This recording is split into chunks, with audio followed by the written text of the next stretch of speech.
Shalom, selamat petang. Kita akan mempelajari pelajaran sekolah Sabat pada sore hari ini. Sebelumnya mari kita tunduk kepala dan kita berdoa. Bapa di sorga, urapi hambamu dengan kuasa Roh Kudus-Mu supaya boleh menyampaikan kebenaran firman Tuhan lewat pelajaran sekolah Sabat. Ampun dosa kami, dalam nama Yesus Juru Selamat kami, amin. Judul sepanjang minggu ini yaitu melihat yang tak terlihat. Dan kemarin kita sudah mempelajari tentang kelimpahan Bapa kita yang di sorga. Dan sekarang ini hari Senin 15 Agustus tahun 2022, judulnya Dalam Nama Yesus. Di dalam Yohanes 14 ayat 14, firman Tuhan mengatakan, jika kamu meminta segala sesuatu kepadaku dalam namaku, aku akan melakukannya. Saudara yang kasih, pada saat Yesus dia mau naik ke sorga, maka dia menjanjikan penghibur, yaitu Roh Kudus. Dan dikatakan segala sesuatu yang kita minta di dalam nama Yesus, artinya begini, pada saat kita berdoa kepada Tuhan, pada saat kita berdoa kepada Bapa, kita berdoa itu dengan kuasa Roh Kudus, dan kemudian kita akan mengakhiri doa kita dalam nama Yesus. Kenapa harus dalam nama Yesus? Saudaraku yang kasih,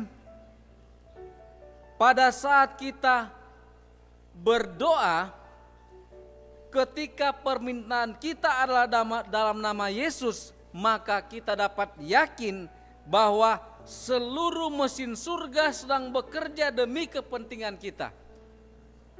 Seluruh sorga. Jadi seluruh sorga, para malaikat yang merupakan wakil-wakil daripada Kristus dan juga Roh Kudus yang mau bekerja. Oleh sebab itu, maka walaupun para malaikat dan Roh Kudus tidak kita lihat, tetapi mereka bekerja, diutus dari takhta surga dalam nama Yesus untuk memenuhi permintaan kita. Saudaraku yang kasih, terkadang ketika kita berdoa dalam nama Yesus, kita membuka mata dan mengharapkan segala sesuatunya berbeda di sekitar kita. Tetapi kita melihat rupanya sama, namun sementara kuasa Allah atau Roh Kudus mungkin datang dengan efek yang dramatis. Seperti ketika Yesus menenangkan badai, maka dia hanya berkata, diam, tenanglah. Mungkin juga datang dalam keheningan tanpa disadari, seperti angin. Seperti ketika kuasa Allah yang menumpang Yesus pada saat dia berada di Taman Getsemani. Mungkin tidak terjadi secara tiba-tiba, tetapi itu tidak berarti bahwa Allah tidak bekerja untuk kita. Karena Allah bekerja, Allah turut bekerja di dalam segala sesuatu untuk mendatangkan kebaikan bagi mereka yang mengasihi Dia. Saya akan membacakan satu kutipan hamba Tuhan Ibu Ellen White di dalam Review and Herald tanggal 14 Juli tahun 1910.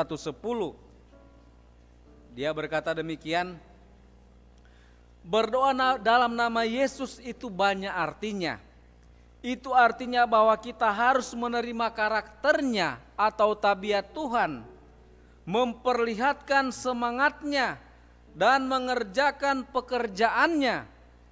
Janji juru selamat diberikan dengan syarat, jika engkau mengasihi aku, katanya, turutilah segala perintahku.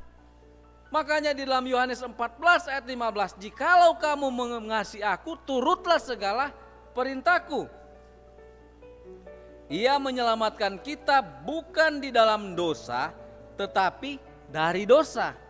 Dan mereka yang mengasihi Dia akan memperlihatkan kasih mereka dengan penurutan. Ada banyak orang berdoa dalam nama Yesus tetapi mereka tidak menurut akan perintah-perintah Tuhan. Bagaimana Tuhan mau dengar? Di buku Amsal pasal 28 ayat 9 dikatakan bahwa mereka yang memalingkan telinganya untuk tidak mendengarkan hukum, doanya menjadi kekejian walaupun kita berdoa di dalam nama Yesus. Maka penurutan kepada hukum Tuhan atau perintah Tuhan itu akan menjadi satu kesukaan bagi kita. Semua penurutan berasal dari hati. Itu adalah hasil kerja hati bersama Kristus, dan jika kita mau, Ia akan mengisi pikiran kita dengan rencana kita. Dan sedemikian rupa membentuk hati dan pikiran kita sejalan dengan kehendak-Nya. Sehingga kita menuruti Dia, maka kita tidak akan membawa dorongan hati kita sendiri. Kemauan itu yang sudah dimurnikan dan disucikan akan menemukan sukacita tertinggi dalam melakukan pelayanannya.